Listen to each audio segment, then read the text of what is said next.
專題靈修系列成長 GPS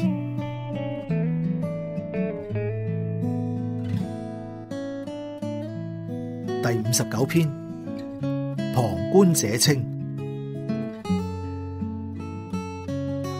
耶利米書33章3節：你求告我，我就應允你，並將你所不知道又大又難的事指示你。正所謂旁觀者清，當局者迷。當我哋處身喺緊張壓迫嘅世界，就難以跳出框框，笑看風雲。我哋寄身處喺波濤駭浪嘅環境中，就難以認清自己。然而，當我哋選擇平淡，就可以抽身於世俗之想，認清自己，繼而重新出發。地球人以為自己十分偉大，太空人飛入去太空，回望地球嘅時候，以旁觀者嘅角度嚟到睇世界，先至發現原來人係十分渺小。喺球場上比賽人只能夠聚焦喺自己嘅位置，睇唔清大局。只有站在場外嘅教練喺旁邊睇得清清楚楚，指導場內嘅球員進攻同埋防守。有邊個可以睇清自己未來1年、5年、10年嘅事呢？我哋站在人生嘅某一個點，局內人未必知道前後嘅佈局，每一件事嘅發生有啲咩關係。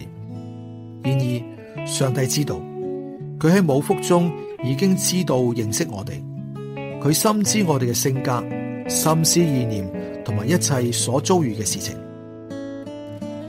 阿拉伯富豪死後留低17隻駱駝俾3個仔，遺囑講明大仔可以得到17隻駱駝嘅1/9，二仔可以得1/2，三仔可以得1/3。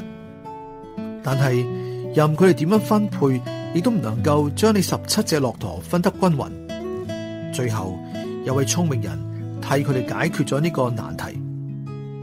首先，聰明人帶住自己嘅駱駝坐喺3個年青人中間，細心聽完前因後果之後，就將自己帶嚟嘅駱駝加喺17隻駱駝嘅裏面，成為咗18隻，然後就開始分配啦。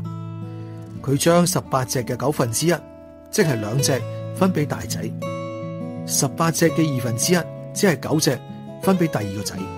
最後將18隻嘅1/3，即係6隻交俾第3個仔。諗唔到聰明人暫時犧牲佢嘅駱駝，將佢計算喺裏面，竟然圓滿咁解答咗呢個嘅難題。更加奇妙嘅係，聰明人最後竟然可以攞翻佢自己嘅駱駝。問題嘅答案同埋解決嘅方法有時好簡單，只不過當局者迷，旁觀者比局內人更加清晰。因此我哋需要第三者幫忙解釋同埋開導。上帝係最佳嘅第三者，佢從旁了解一切，並且樂意隨時介入解決我哋嘅難題。當你喺自己嘅原則、信念上面過分固執嘅時候，你就睇唔到上帝可以用最簡單直接嘅方法介入喺你嘅生命中，指引你嘅前路。